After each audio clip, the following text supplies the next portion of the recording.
try that again. There we go. Good morning to everyone here in the sanctuary and those that are online. I am Laura Shinham, the Minister of Congregational Life here at First Unitarian Universalist Society of San Francisco.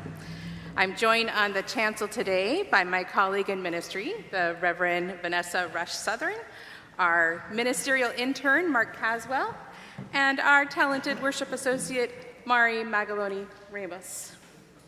As we enter this month of November, our theme of nurturing gratitude leads us into our worship together. We begin our gratitude to those who work so diligently each week to make our spaces welcoming and beautiful, from our sextons to our flower committee, to our greeters and our ushers. We are grateful to our choir, to our director of music, Mark Sumner, to our organist, Reiko Lane, and all of our musicians who fill our space with music that soothes our souls and enlightens our spirit. In addition, we have a presence online that is nurtured by our sound and cameras crew, as well as the person who monitors the chat. Finally, our children are cared for by our religious education staff and volunteers. We have so much to be grateful for as we gather each and every Sunday. If you are new and joining us today, then again, welcome, and we are so glad that you are here. I hope you grabbed an order of service on your way in. If you are online, the link to the order of service is in the description of the service. This will help you follow along in our worship service, as well as provide events or ways for you to connect deeper with our congregation. In addition, towards the back, there is a frequently asked questions section that you can look through and see if some of your questions about our community and being here can be answered. Of course, there's also people with official name tags. You can ask them if you have a question, or they can point you to the person that can answer your question as well. We have someone monitoring the chat, so if you have a question online, feel free to drop it there. Today, we gather in a time when the veil between the living and the dead is thin. We gather to remember ancestors and celebrate the gifts they have left us. This is a time of year that is held special for so many through observances of All Souls Day, Samhain, and the Day of the Dead. This is a day we celebrate and hold sacred like so many within our congregation and in our wider interfaith community.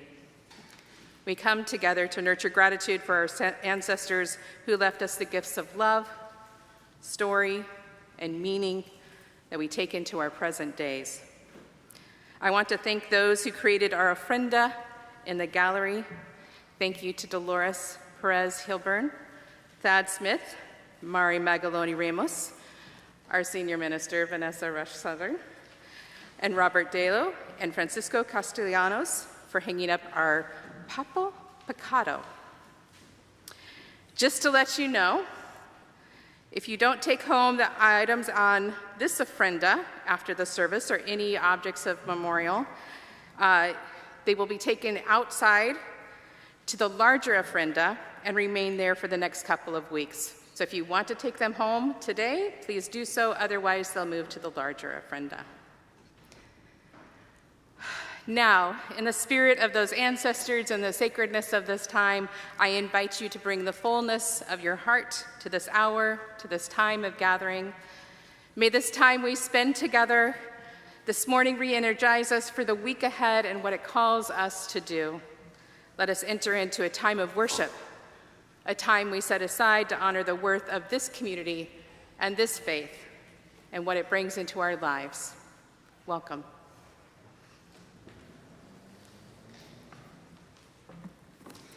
Please join me in saying the words of the unison chalice lighting.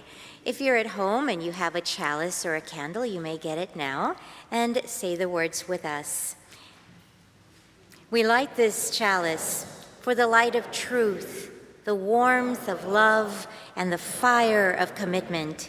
We light this symbol of our faith as we gather together. It's time to turn in your hymnal to number 16, our hymn of the month. We're starting a new month, and we have 5 Sundays to learn this thing. So what we're going to do, you'll notice when you look at the hymn, there's only one verse.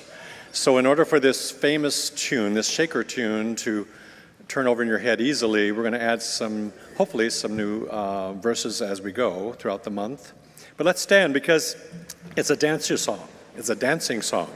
In the manuscripts, it says this is a dancing song. It's not a Christian theological theme, this turning that you see in the lyric, or even a seasonal theme. It's more about, and actually it's a dancing move. And if you're really good, we might add the dance before we get this month over with here. But here we go. We'll try it maybe 3 times just to make sure that that tune is well cemented in your mind. So Reiko, 3 times, please.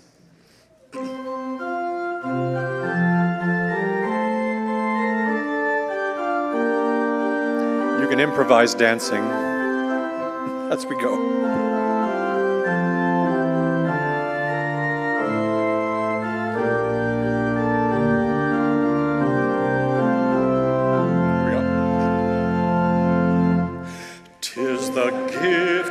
Simple, 'tis the gift to be free, 'tis a gift to come down where you ought to be.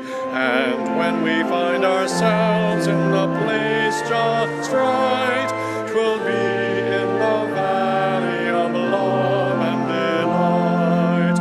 When true simplicity is gained, to bow and to bend, we shan't be ashamed.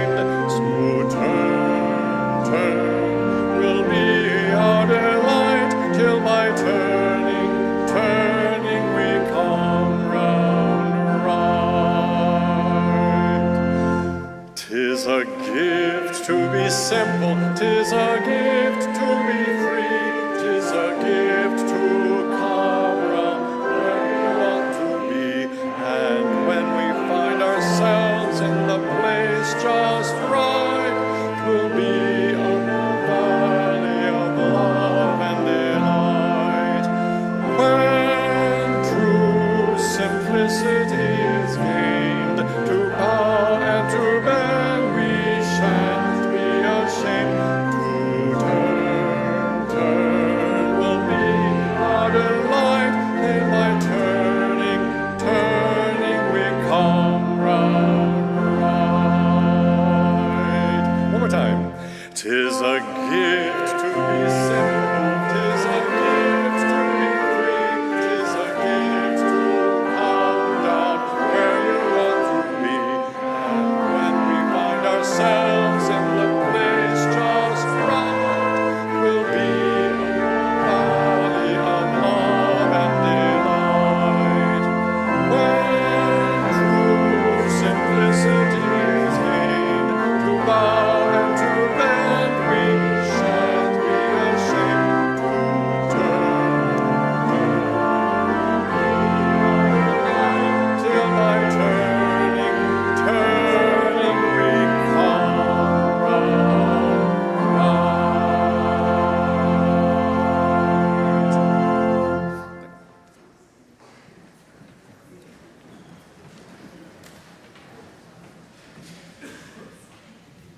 Oh, you sat down too fast. It's time to greet one another. Let's say hi to your neighbors. You can guess if they're wearing a costume what they are, and if they're not wearing a costume, this is just what they look like all the time. Welcome to San Francisco. Oh, shoot.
So this is a time that so many different religions and cultures honor those, celebrate those who are no longer with us in body.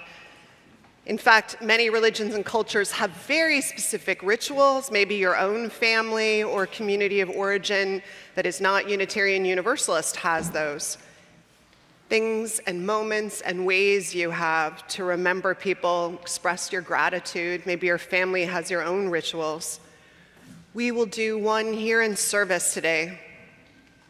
Because when we remember our loved ones with gratitude for all the gifts that they've given us, their kindness, their stories, their wisdom, the way they made us feel, those memories can heal some of the sadness. Gratitude helps the love that we received keep growing inside of us, even when the person is gone. So with that in mind, we're going to tell the story today called The Memory Tree. But first, some casting. Anybody can be part of the show. Ritual, drama, it's part of the human condition. So you can choose somebody that you identify with because they're so similar to you. Maybe they're your spirit animal, or maybe because it's just the way you're feeling today. Does anyone want to be our skunk? Oh, come on. Somebody's skunky. How about a bunny? Anyone want to be a bunny? All right, Gino. Look, Gino's even wearing gray, just like the bunny, and the brown. He totally matches. All right, how about a squirrel? The squirrel's actually got a huge role, so Hillary, I hope you're ready. Yeah. Did you guys ever see Waiting for Guffman, where this famous person from New York was supposed to be coming, who was going to see the show in Blaine, Missouri, and maybe take them to Broadway? Well, just be careful, because I think this is a Waiting for Guffman morning. Owl? Little one in the back. Who's the little one in the back? Oh, yeah. Come on down. Owl is the symbol of wisdom, and you know what they say. Be like the little children. They remember the deepest truths that we all forget. How about a bear, but a cute little bear? Come on down. Yes, good. And if you consider yourself foxy, you can be the fox. Oh, okay, please, come. Excellent. I love it. All right. Excellent. And so we begin.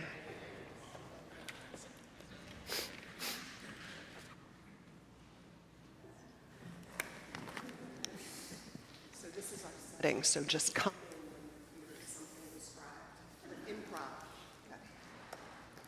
There once was a fox who lived with all the other animals in the forest. Fox had lived a long and happy life, but his life was at its end, and soon it would be time for him to pass on. Very slowly, Fox made his way to his favorite spot in the clearing. He looked at his beloved forest one last time and lay down. Fox closed his eyes, took a deep breath, and passed on. Everything around Fox was still and peaceful. Snow began to fall gently, covering him with a soft blanket. Owl had watched Fox from the top of his tree. He flew down and landed next to his friend. Owl was very sad. He had known Fox for a long time, but Owl knew the time had come for his friend to leave. One by one, Fox's friends came to the clearing. First Squirrel. And is there a squirrel? All right, Squirrel is invisible, but he came. No, it's Squirrel. And then Skunk. Skunk came. And then Bear and Deer and Bird. And finally, Rabbit and Mouse, and others came to sit by Fox. Oh, Fox had been loved by everyone. He had been kind and caring. No one could imagine life in the forest without him. The animals sat in silence for a very long time. Owl was the first to speak. Owl smiled warmly and said, I remember when Fox and I were young. Every autumn we raced to see who could catch more falling leaves. The other animals remembered and smiled.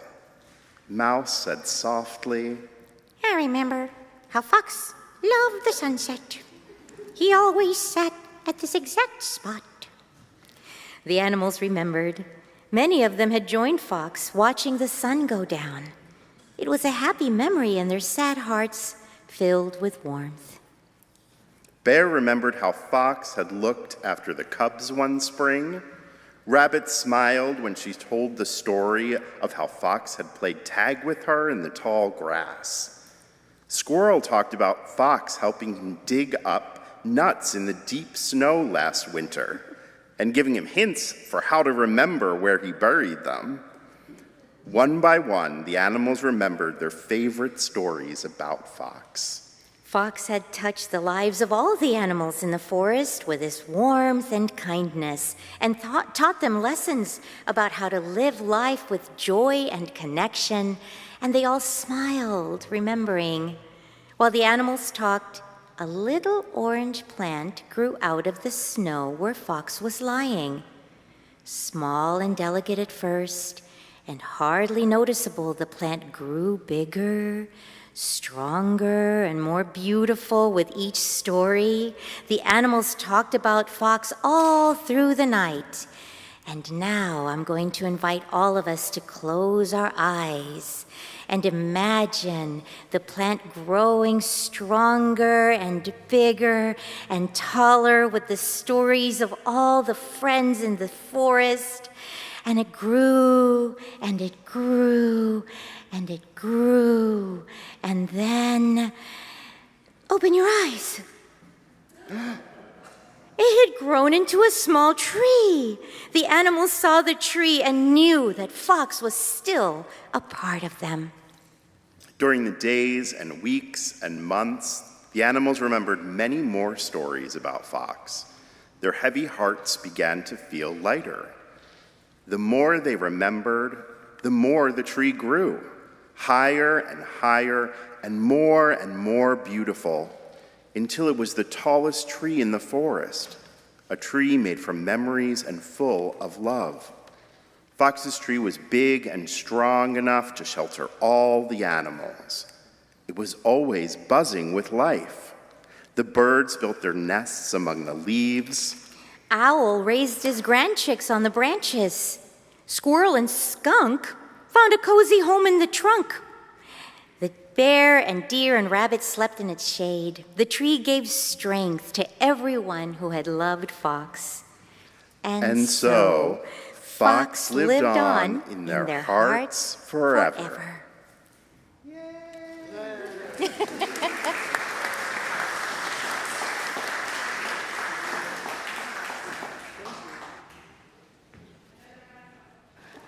Another round of applause for our actors.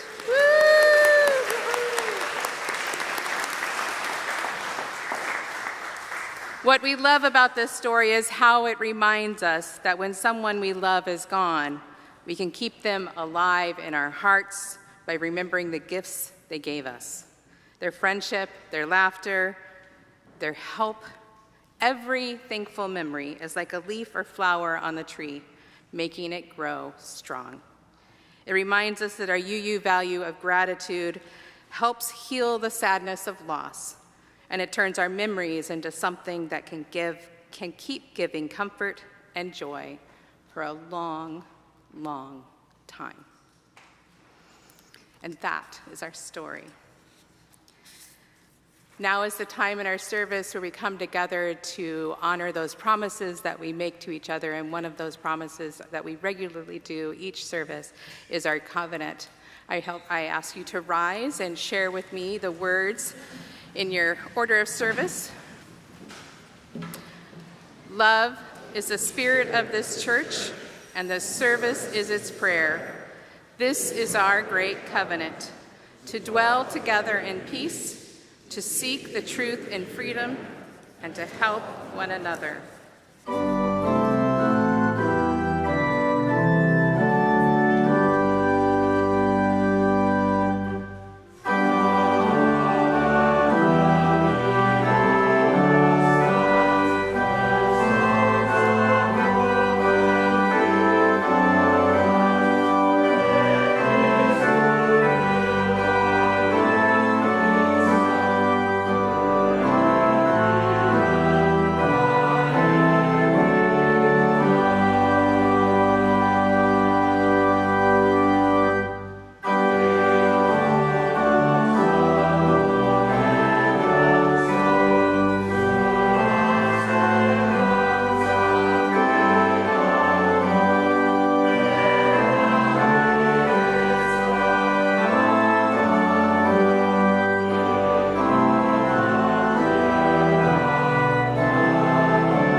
seated.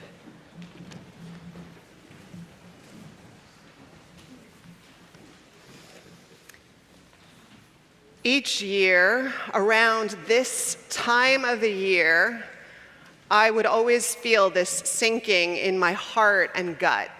Usually around 5 o'clock in the evening, I had a favorite aunt who loved fall. She would go rhapsodic about its beauty and delight in the clean, crisp air. It was like fall was a charger cord plugged straight into her heart. Not me. That 5 o'clock hour when the weakness of the sun felt most apparent, so weak it couldn't even make it through the commuting hour, the cold that most of us in our lizard brains are still wired to read as danger, like in the Game of Thrones when they say, "Winter is coming." And we don't mean sledding and joy. We mean, I hope you put away enough acorns and firewood to make it through. And the leaves, right? The gorgeous leaves in their last gasp of life, but still in their last gasp, let go. Jun Fujita, the first Japanese-American photojournalist, who was also a silent film actor and a published poet, would retire to his cabin in Minnesota to write poetry and paint, and he wrote the following poem entitled November. It's not quite a haiku and not quite a tanaka, but similar to both. On a pale sandhill, a bare tree stands. The death wind has snatched the last few leaves. That's what I mean. This is the season that we're in, despite what my Aunt Nancy said.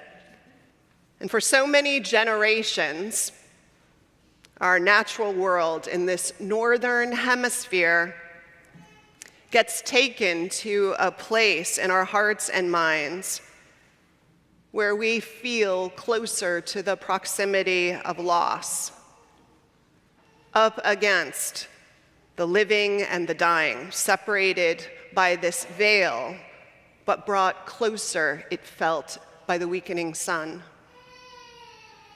This death of another year, leaves falling, the withdrawal of warmth as part of it, catches, as poet Naomi Shihab Nye says, the thread of all sorrows in so many of us. And we remember so much else that's part of the web of life that we have watched fall away.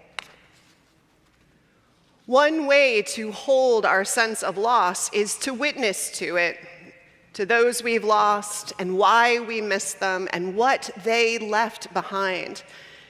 It's a good reminder that we don't honor those we love once in a memorial service, but we have the chance to remember them and honor them as often as we choose to and need to, as often as serves our hearts and our spirits and honors appropriately the richness of our ongoing connections to them. So in ancient pagan tradition, not surrendered, but transmuted into Christian tradition and taking its own distinct form in Mexican Christianity and perhaps pre-Christian traditions, we have this celebration at this time of year, this confluence of celebrations of love and loss that we will do our version of here today, as we have so many years in a row. Bring your love of fall to this moment, and bring your resistance to it. Your loss is old and so fresh, they have not really yet sunk in, maybe because you cannot yet bear to let them sink in. Bring memories new and old, of family, friends, and friends who were like family, and pets, and even places that were sacred and beloved to you. You can bring here to this moment and this ritual all that you need to remember and honor that you have lost, been forced to let go of. Here, among so many others, gathered to hold one another through the cycles of life and the requirements of the heart and spirit of these cycles. So welcome to this morning and its rituals of remembering. We're going to take our offering this morning for Interfaith Movement for Human Integrity. It's a California-based multi-faith organization that defends the rights of immigrants and fights for the rights of the incarcerated, work that is particularly important right now. We are taking this particular offering not only in support of their work, but so that we can be publicly and substantially a sponsor of their upcoming Love Over Fear benefit concert. That event will take place on November 13th. It's going to be at Freight and Salvage in Berkeley again, so those of you who'd like to attend, you can look for it in your, or reach out to Freight and Salvage. It's going to be a powerful lineup of poets and musicians and storytellers whose hope is to inspire the audience to an embodied call for solidarity. I'd like us, and I hope we'll be able to raise $500 so we can be at the highest giving level and show them how much we are allies in the work that we and they are part of right now. So I thank you in advance for your generosity. We do get a few tickets as part of being a sponsor, so if you're someone who would like to go, let me know, and we'll put you in the lottery for one of the tickets that will be granted as part of our sponsorship. Thank you in advance for your generosity.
Wasn't that beautiful? Thank you, Mark, and thank you to the choir. When you came in, you received inside your order of service, half a sheet of paper, an invitation to reflect. This was inspired by an exhibit that Reverend Vanessa visited when she was in Boston at the Institute of Contemporary Arts. It was titled An Indigenous Present. The exhibit featured works of abstraction by Native American and Indigenous artists from around the country. Abstraction is a way of telling a story or capturing a feeling without attempting to bridge your personal language directly or literally with our shared reality. It leaves room for interpretation and makes space for what is beyond words that we still feel and feel the need to express and try to name and hold together. One of the pieces, called Knife River, by artist Teresa Baker, was composed of yarn, buckskin, artificial sinew, willow, and on the non-traditional surface of blue astroturf. What could the use of traditional and non-traditional materials tell us?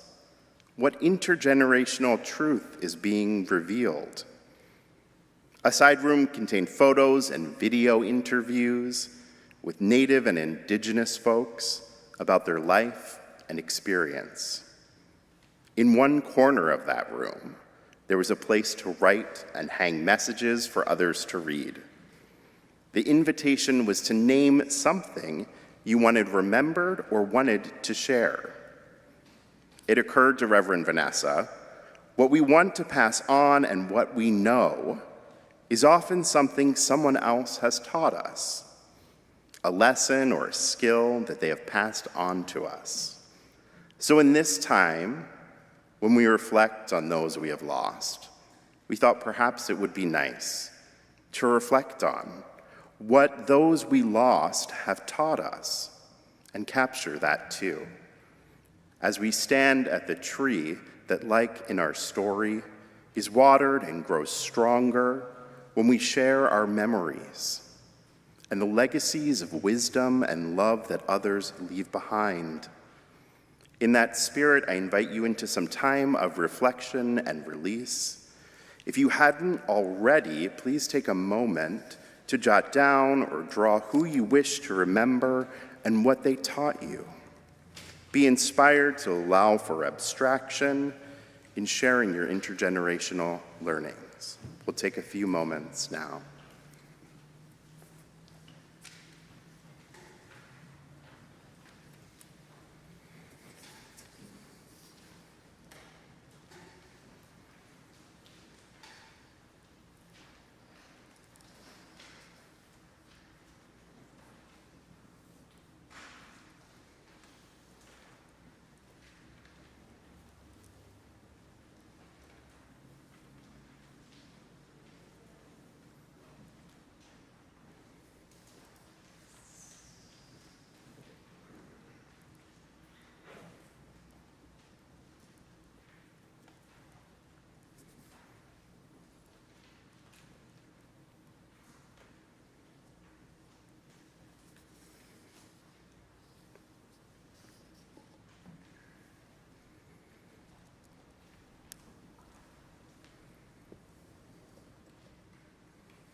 If you want to find a stopping point in your writing or drawing, later in the service, if you wish, you can speak some of this or bring your card forward to be added to the altar here and in our gallery, where we will move these things after the service today. And let me invite you into a time in the spirit of prayer and meditation. Settle your body in your chair or pew. Feel the earth supporting you. If it helps you to focus and go inward, close your eyes or cast them downward. Take a breath and be present in this moment.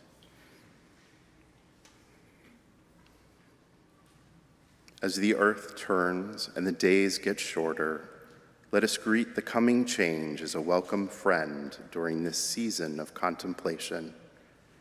Our love today is made brighter by lighting candles, releasing symbols onto paper, and honoring our departed with photographs and flowers. Let us hold this time of remembrance together, knowing that we are here together. Allow feelings and memories to rise, expressed as tears or tension. Let them be. Notice as parts of your body relax or tighten. These are the stories your body is holding. Let them be expressed and released. Be grateful for these feelings. Our sense of loss is an abstraction of the love we shared. Let us remember to hold grief and joy together in this time as the wholeness of our human experience. Let us remember the stories they shared about us that cast us as brave and brilliant, or the story we wished over and over they would stop telling. Knowing now that they are gone, knowing only in our most secret heart what we would trade to have them tell that story just one more time. Let us remember their warm hugs that accompanied hot tears and homemade soup during times of sickness, and their joy and delight at the turning of our lives. The gardens we dug in together, the driving lessons, the applause at our youthful glee found in a meal of soft foods. Let us remember those who left our lives too soon, and let us acknowledge the grief we hold for the loss of dreams we held for them. Our relationships may be complex, complicated, or marked by years of turmoil. We can hold that difficulty more easily together as a community. May we continue to remember, to honor the stories of our people, the stories of our ancestors. Today we center their lives in our hearts and in our minds, aware of the stories we still hold in our bodies, each a story of an abstraction of inherited wisdom. I invite us for a moment into the deep embrace of shared silence. During this time, if you have lost someone close to you in the past year, we invite you, if you wish to stand and raise your hand in silent witness to this loss.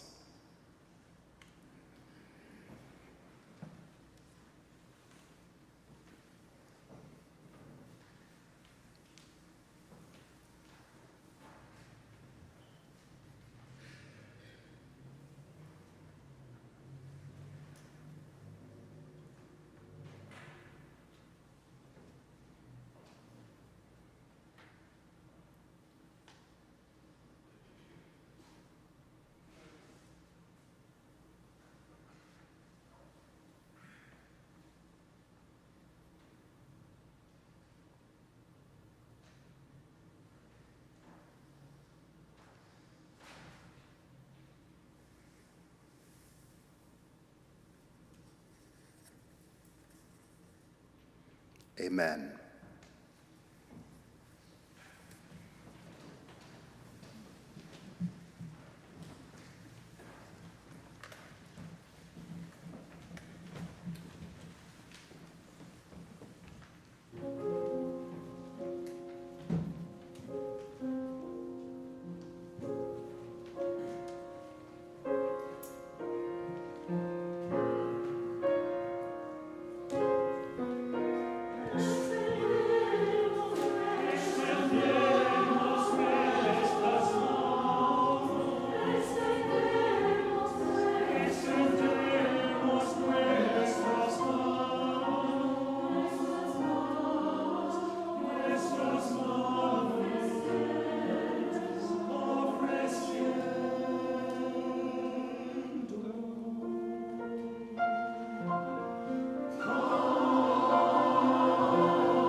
ancestors, in the largest sense, are all those who have gone before, who have shaped us.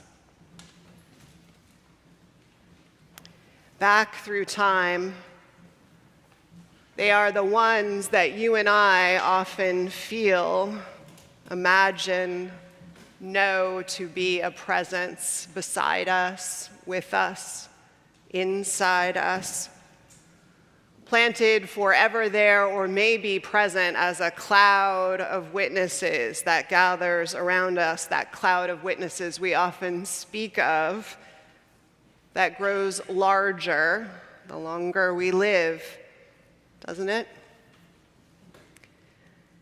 Until we too will be part of it.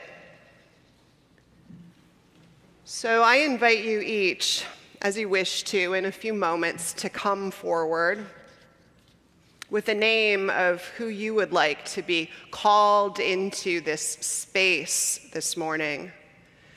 There is a helpful structure or prompt, if that's helpful to you, in your order of service. I call out the name of who was, their relationship to you, my ancestor, they taught me.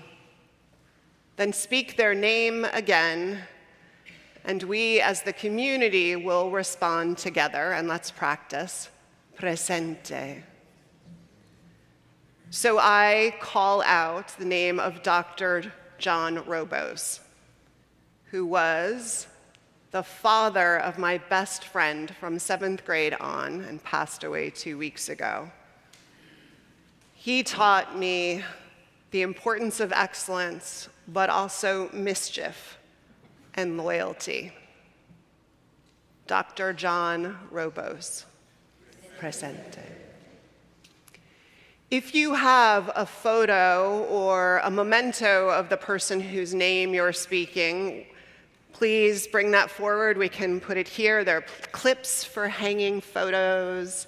We can lay them on either altar table. If you'd like to light a candle, you can do that. What I would ask is that we file along the side aisles and then come up one at a time to the front. And Mari and I have microphones so people can hear you. If you want to bring forward and read from the sheets that you wrote, that's also a helpful prompt. And we have a basket to gather those, and we will put those on the bulletin board on the back of our ofrenda after today's service so other people can read them, as they did in that exhibit that I was lucky enough to see in Boston. So that our live stream folks can participate, Mark will be monitoring the chat, and periodically we'll take a moment and we'll allow him to read what you might have shared, and we will light a candle here and respond. So let's gather. Bring forward your memories, your offerings, who you want to witness to and call into our space as we name and bless the gifts of our ancestors.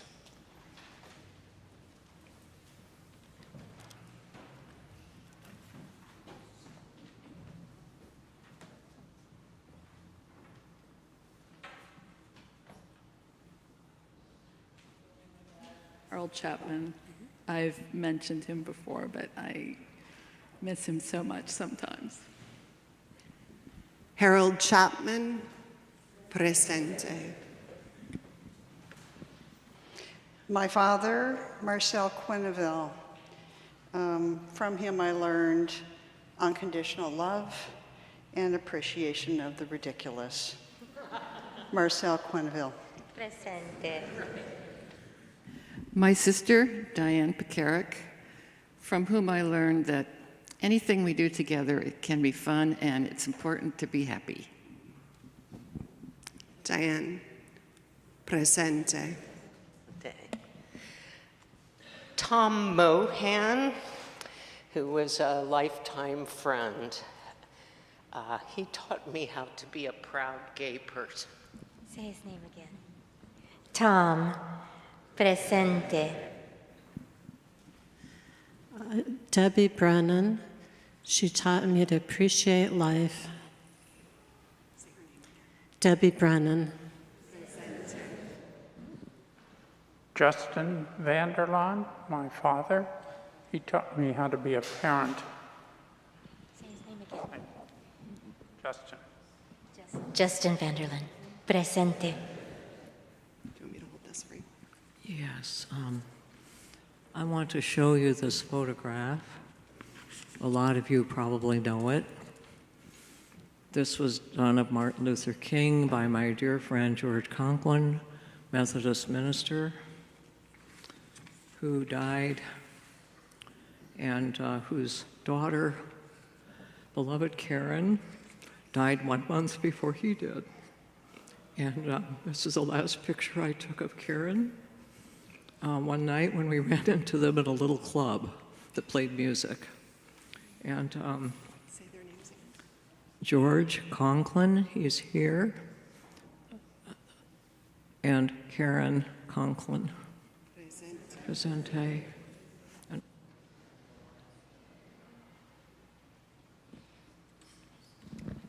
I call out the name of my grandmother, Pearl Hastings, who was the most inspirational person in my life growing up. From going to an orphanage at age 5, she became the superintendent of public welfare for a rural county in North Carolina by horse and buggy and boat, and said there's nothing you can't do if you're really determined. You just have to have a vision, and you gotta have love and laughter. Pearl Hastings, Presente. I'd like to honor my abuela Rosa, who taught me more about my culture when the rest of my family was too ashamed to, and was one of the first people to teach me unconditional love. And her name was Rosa.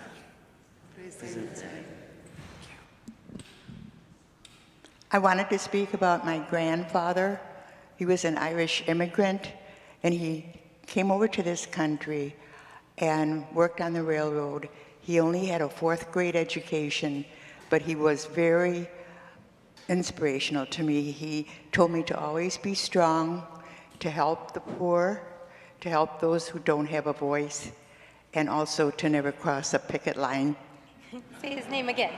Oh, Edward Anthony Cunningham. Presente. Charles Hartwig, my father. He taught me that service to others brings meaning to life. And also, he and my mother, through the work that they did with the Unitarian Society in Livermore, building it from a tiny fellowship up into a thriving church, and as members for 50 years, taught me the joy of community. Charles Hartwig. My teacher, Albert, who taught me something I mostly forget, that good words without good deeds are the worst profanity. And I am suddenly remembering him. I thank you for listening. Say his name again. Say his name again. Albert. Presente. I have two. The first is my aunt, Lillian Legg. She was my father's last remaining sibling who died at 101. And I learned from her forgiveness and generosity. Will you say her name? Lillian Legg. I call in David McGran, my father, who passed 6 months ago, and he taught me that there is good, joyful music in every genre that you could possibly encounter. David McGran. Presente. Nancy Grantham, she was my mentor at work and taught me how to be able to present information to the public that they need to survive through emergencies and thrive through difficult administrations like the current one. And she passed away on Tuesday. Nancy Grantham. Presente. I call out the name of Hollis Greenwood. She was a friend for almost 40 years. She taught me the importance of experiencing powerful places including Kauai and Ashland, Oregon. Hollis Greenwood. Presente.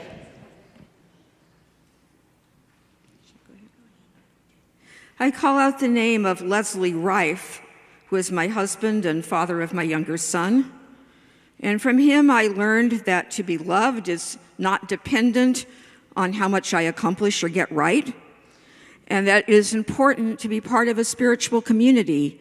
Without him, I would never have joined this congregation. Leslie Rife. Presente. I call out Miriam Fetterplace Schick. She was my mother. And she embodied loving kindness as a Universalist, fourth generation. She embodied it in happy times and in not so happy times and in frustrating times. She was head of the board when she asked as minister to leave, but she helped the board, she helped the church. Loving kindness, my mother, Miriam Fetterplace Schick.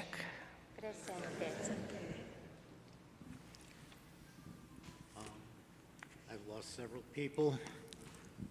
My wife, Yvonne Jones-Most, was a beautiful artist who taught me that you can share whatever you know and don't be afraid that other people will steal your art, because nobody does art the same way as anybody else. And you can share as much as you want, and they can try to imitate you, and they will never do the same way as you do. And she was a very beautiful woman, and I miss her. I also have another person, Would you so. say her name again? Say her name again. Yvonne Jones-Most. Presente. You want to say the other person? For my friend Kyle Wood, who was my oldest friendship. We've been friends for over 35 years. He was one of the first people I came out to, and he was, from the beginning, he was very supportive, very understanding, very accepting of it, never had a problem with it, was never an issue for him, and that's really just a model that we all need to follow of how to be an ally to someone who comes out to you and how to be a friend to them. For Kyle Wood. Presente. I also want to talk about my father, Mel Most, who, when he died, I was really angry at him, and I never really thanked him for the things he did. I realized after I had my own child that we all do the best we can. And as much as we try, we will never succeed in really doing what you want to do with your children. But the quote I remember from him was, "Before you can say why somebody is wrong, first look through his eyes and say why he thinks he's right." Say his name again. His name's Mel Most. Present. Rosalia Gomez was a friend from the 1970s. He passed away earlier this year. He told a lot of stories. I learned a lot about what it was like growing up Chicano in East LA from him. He had a million stories to tell and also a considerable number of really bad jokes. Rosalia Gomez. Presente. I called my good friend John Joseph Grant into this space. He was just the funniest person you could ever know in your life. He and I and a magician friend were on a game show once, and he lost the game for us, but we didn't hold it against him. We all stayed pretty close. But the thing about John, the last few years of his life, he was suffering from lung cancer, and he was homeless for a period of time during that. And things just were very hard for him at the end, but we had a lovely living memorial for him in the auditorium of Hollywood High where he had gone. And so I wanted to call him into this space as well. John Joseph Grant. Presente. I call out the name of Garina Fortunato, who was, actually her name is Garina Di Giuseppe, who is my grandmother. My ancestor taught me the value of persistence, no matter how grim the odds look. Garina Di Giuseppe.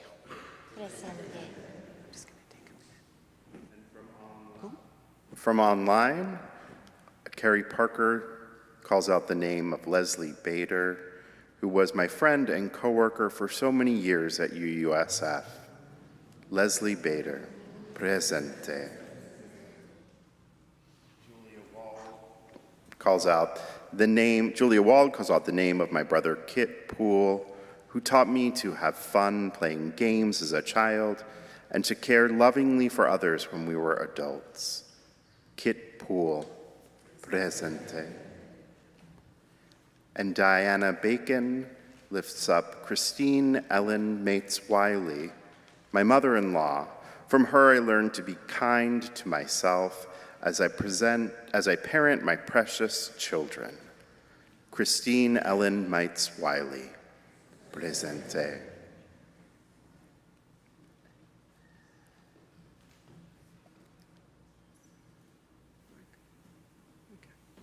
I call out the name of my brother Dave. He taught me to sip a Manhattan when I was 18.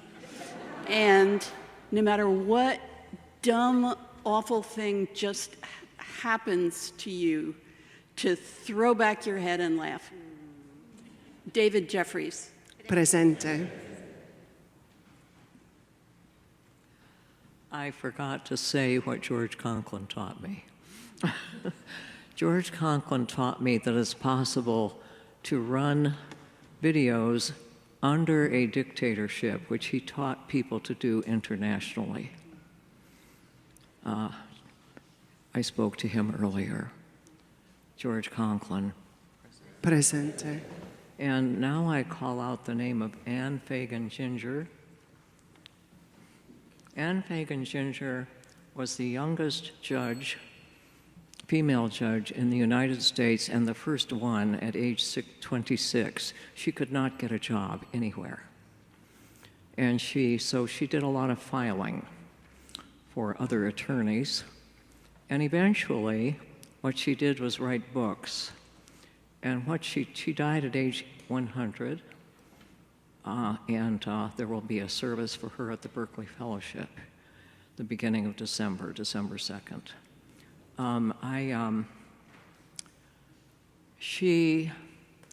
What she did and taught me is that it's possible to use United Nations law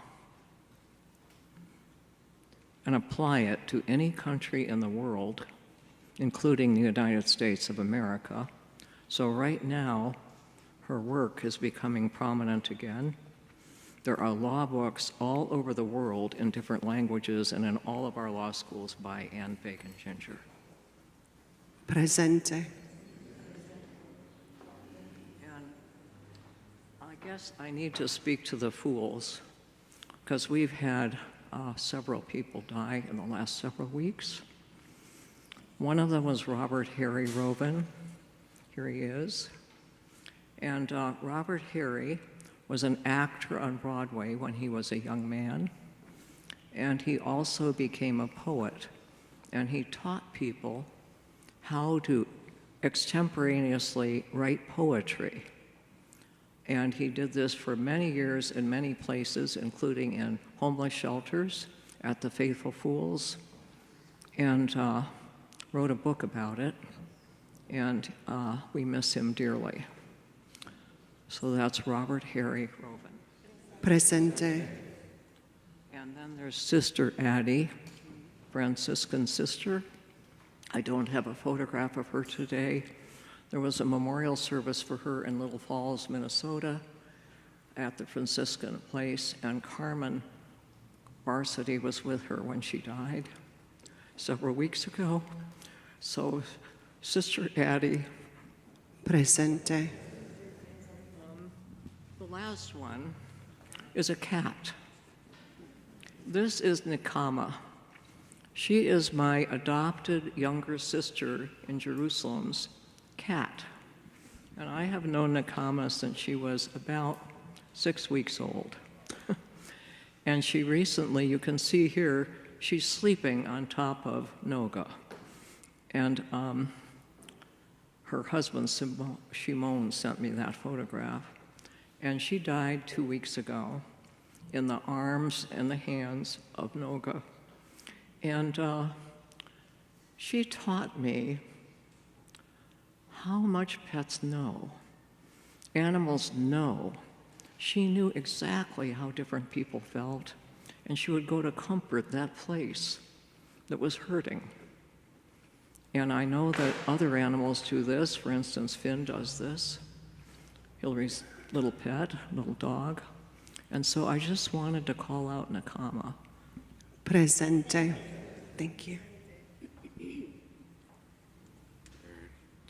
I want to call in my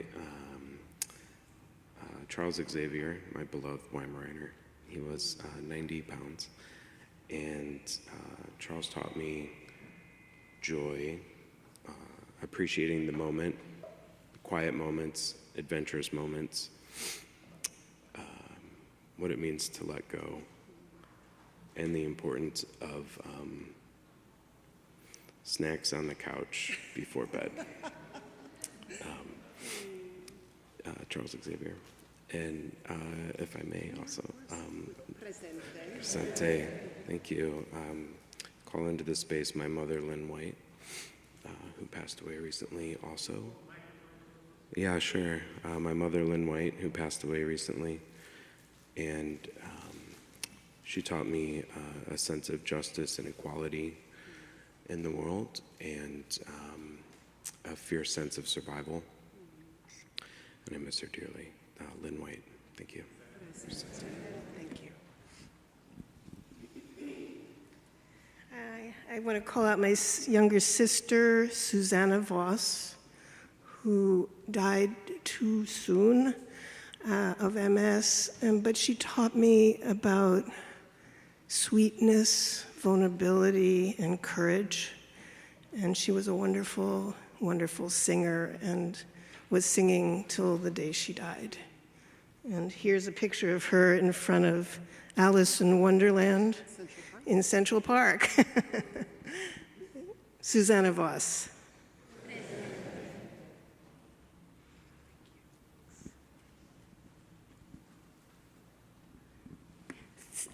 I want to call out the name of my husband, former husband, Richard Levitin, and I don't know what to say, except I have a card that he gave me, and a long time ago, and it says that I give you all that I am, and I don't know how many people can say that. I mean, we have shadows, and those shadows creep in. Anyway, the other, that's Richard Levitin, Presente. And I also want to speak the name of Sadie Cat, who died exactly 9 years to the day and to the hour that my husband died. And she taught me just very patient nurturing. Sadie Cat. Thank you. Who needs the microphone brought to you? Anybody? Okay. There's one more from the online chat.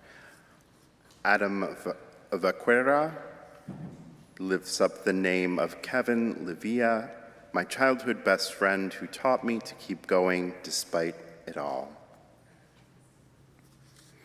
And I will lift, Kevin Livia. And I'll lift up the name of Anthony Orico, who was my pop-up and taught me to stop and to listen to music. Anthony Orico.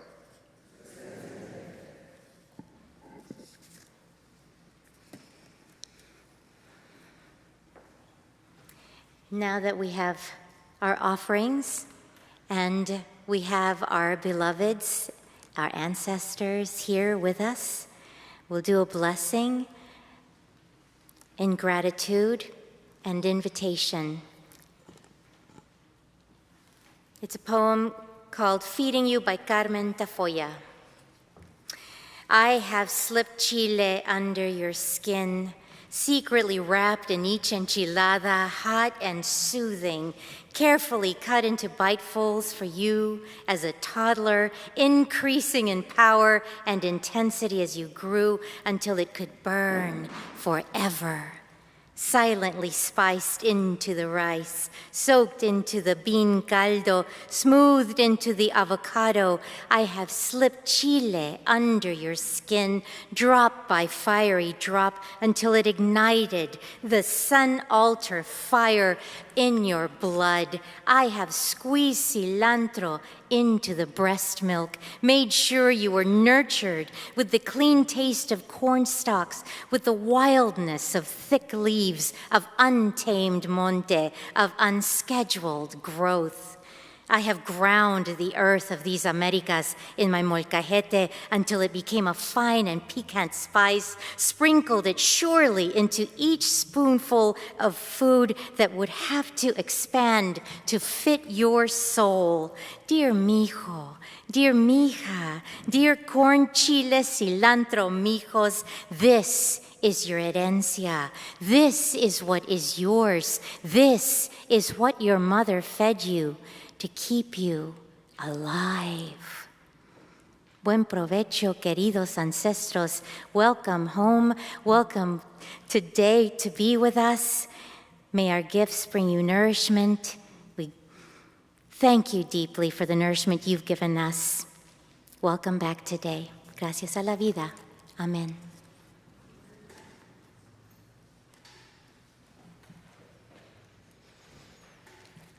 Let's sing. Let's rise in body and spirit. Turn in your silver or gray hymnal to 336, All My Memories of Love.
We have completed our time of formal worship. I'm Galen Workman, moderator of the Board of Trustees, and I would like to invite us to join together in community at coffee hour and beyond. I would like to start our look at possibilities with a special invitation from Emma Wakely. Good morning. Today we have our newcomer orientation at 12:30 in the fireside room. Anybody who is newer or newish to this community is very welcome to join us. It's a very casual get-together to get to know other new folks, some of our longer-term members, and to ask any questions you have about our community. So please do join us. We'll be in the fireside room at 12:30. Hope to see you there. Thank you. One of the things I wrestle with invitations is trying to highlight only a few of the many excellent, important events going on here. So please don't listen only to me, but check out the events, presentations, and opportunities to get involved that are listed in the order of service and in the Flame newsletter. I would like to especially invite you to smile at the school children today at social hour as they come up to trick and treat for UNICEF. Please consider putting dollars or changes in their boxes because you will do good work in the world if you help them out. Also at social hour, please visit with Bruce Clemens, who is advocating that people vote on Prop 50, the only issue we're voting for in this week's election. Talking with him and actually following through and sending your ballot in is critical to having an election that reflects the will of the people. Then today at 1, come to the chapel to explore living the Unitarian Universalist values in a media-saturated world. Media literacy educator Ricky Panganian will present a short, engaging talk connecting media literacy to the 7 UU shared values.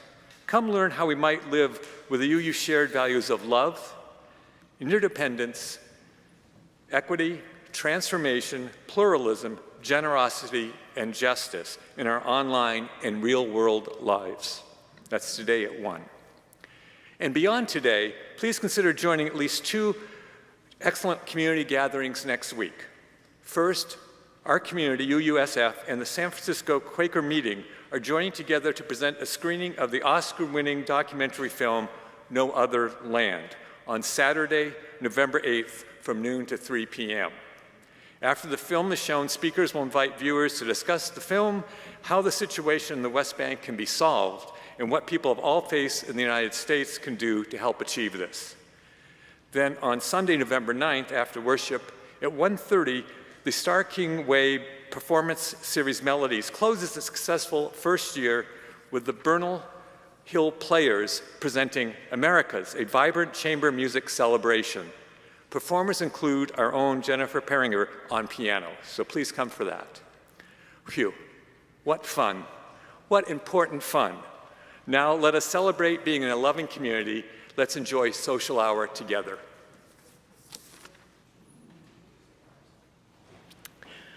I am going to extinguish our chalice, but remembering that we take its flame with us, the light of truth, the warmth of love, and the fire of passionate commitment out beyond these walls to rekindle it again when we gather together again.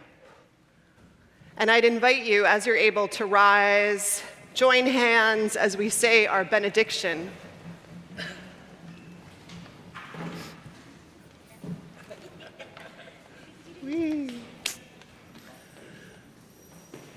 I should say join hands or pause.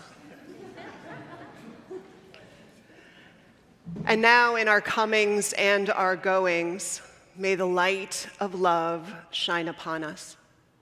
Out from within us, be gracious unto us and grant us peace. For this is the day we are given. Let us rejoice and be glad in it. Amen.